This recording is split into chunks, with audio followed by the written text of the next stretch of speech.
When you think of luxury SUVs, Acura isn't always the first name that comes to mind, and that's exactly why the 2025 Acura RDX deserves a closer look. Because sometimes the most balanced, most enjoyable SUV isn't the one with the flashiest badge or the biggest touchscreen, it's the one that simply gets everything right. And this year's RDX might just be that car. From the moment you walk up to it, the RDX doesn't scream for attention, it earns it. The sharp lines, the diamond pentagon grille, the tight stance, it's quietly confident. It's not trying to be a fashion statement like the Genesis GV70 or the Lexus NX. Instead, it's a reminder that precision and restraint can still look damn good. But here's the real question. Does the 2025 RDX bring enough to the table to stay relevant in this insanely competitive segment? Let's find out. The 2025 RDX hasn't gone through a radical redesign, and honestly, that's fine. Acura's design language has aged gracefully. The new adaptive LED headlights look cleaner, the grille is sharper, and the color palette now includes this beautiful shade called Urban Grey Pearl, which gives it a more mature vibe. From the side, the RDX looks athletic, but not forced. The roofline dips just slightly enough to look sporty without compromising cargo space. The wheels up to 20 inches have a new machined finish that complements the chrome trim nicely. It's subtle luxury at its finest, something you appreciate more the longer you look at it. Unlike some of its rivals, say the BMW X3 that feels a bit too businesslike or the Lexus NX that goes full art project, the RDX strikes a middle ground. It looks premium, but approachable. It's a car you'd be proud to pull up in, whether it's at a nice restaurant or a weekend mountain trip.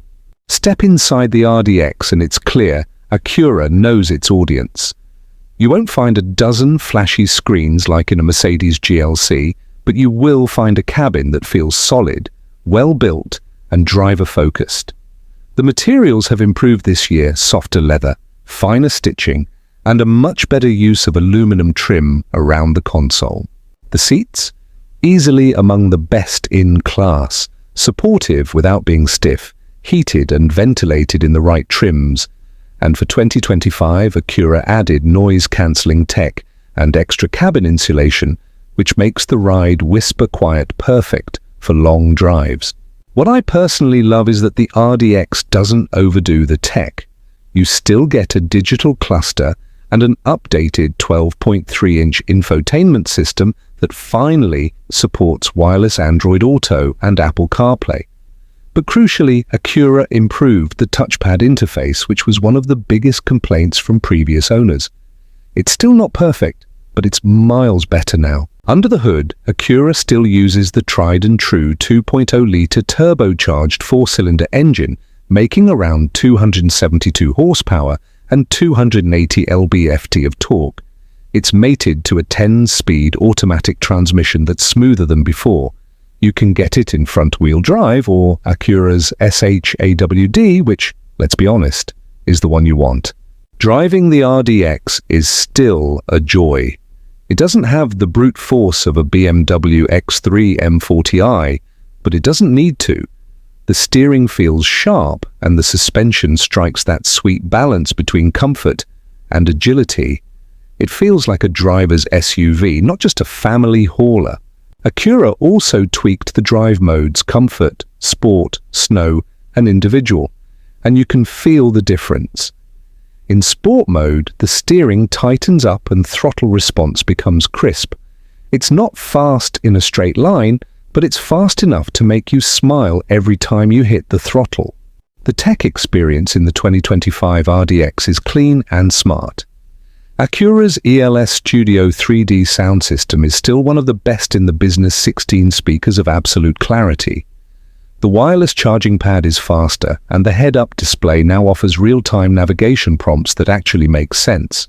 Safety-wise, Acura Watch 2.0 adds smarter adaptive cruise control and improved lane-keeping assist. It's not fully autonomous like a Tesla Model Y, but it feels much more natural and less robotic than before. What's cool is that Acura didn't try to reinvent the wheel here. The tech isn't there to show off, it's there to serve you.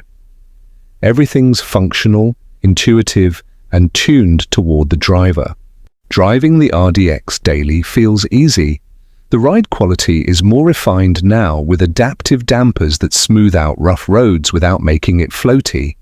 Visibility is excellent, and the turning radius is surprisingly tight for an SUV this size. Acura also managed to tune the sound profile beautifully. You barely hear wind noise, and the engine note has this refined hum. When accelerating, it feels intentional, not artificial. Whether you're cruising down the highway or carving through back roads, the RDX just feels right. Not overpowered, not undercooked, just balanced. And that's something a lot of crossovers miss. So, after spending some time with the 2025 Acura RDX, I have to say this SUV is like that quiet student in class who doesn't talk much, but always gets straight A's. It may not shout luxury, but it is luxury in a more grounded, human way. It's not as flashy as a Genesis GV70, nor as tech-obsessed as a Tesla Model Y, but it's the kind of car that'll age gracefully, drive beautifully, and never feel like a trend. If you want a crossover that's reliable, premium, fun to drive, and won't break the bank like its German rivals, the Acura RDX 2025 is a damn solid pick. If you enjoyed this review, drop a like, subscribe, and let me know in the comments, would you take the RDX over the BMW X3 or the Genesis GV70? Because honestly, after spending a week with this one, I think it's time Acura gets the respect it deserves.